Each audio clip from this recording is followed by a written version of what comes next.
Stock board basic ప్రకారం మీ మీద case కట్టుకొని సీజ్ చేసుకొని వెళ్ళిపోవాలా? అమ్మా సార్ మాట్లాడతారమ్మా, కృష్ణ మాట్లాడండి. హలో, అవునమ్మా, మీరు డీటీకి చెప్పాలి కదా, మీకు ఒక సివిల్ సప్లై డీటీ ఉన్నారు కదా. ఏ అనుకోకుండా ఒక్క నిమిషమే కదా, ఆయన కనీసం మెసేజ్ అయినా పెట్టాలి కదా. మీ ఇష్టారాజ్యంగా క్లోజ్ చేస్తే ఎలాగా? అవును, అలాంటప్పుడు కాల్ చేయాలమ్మా, కాల్ చేయాలి. అదొకటి. టైమింగ్స్ 8 వరకు ఉంచాలి మీరు, 4 గంటల నుంచి మధ్యాహ్నం నుంచే.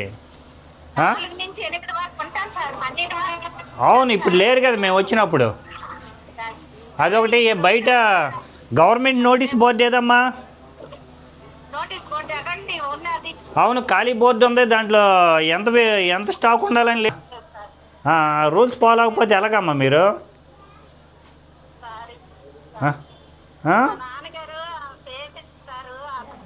అవన్నీ ఓకేనమ్మా, నేను వచ్చిన రోజే మీకు ఈ సమస్యలన్నీ వస్తాయేంటి?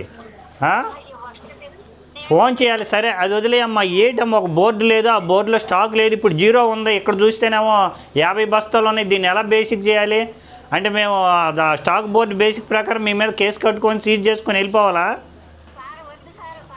అయితే ఎందుకైతే వద్దు సార్ అంటే, రూల్స్ అన్నప్పుడు రూల్స్ ఫాలో అవ్వాలి. ఓకేనా? సరే, అది ఓకే అమ్మా. ఇప్పుడు బయట ఒక బోర్డు ఉందా, స్టాక్ బోర్డు ఉందా? అది బ్లాంక్ ఉంది, ఖాళీది ఉంది. అవన్నీ చెప్పకమ్మా.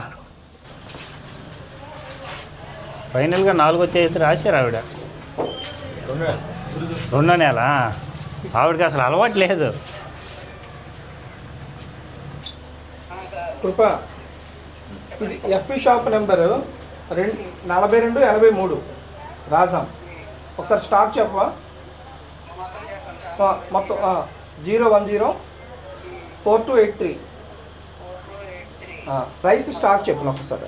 2175. 2170 అంటే 3 బస్తాలు ఎక్స్ట్రా ఉన్నట్టు. అదేలే మన కాదండి. 40 అలాగే అంగన్వాడీ ఉంటాయి. ఓకే, సరిపోయింది. ఓకే, వెళ్దాం. అటువంటికి మేము ఇచ్చేయండి డీటీకి.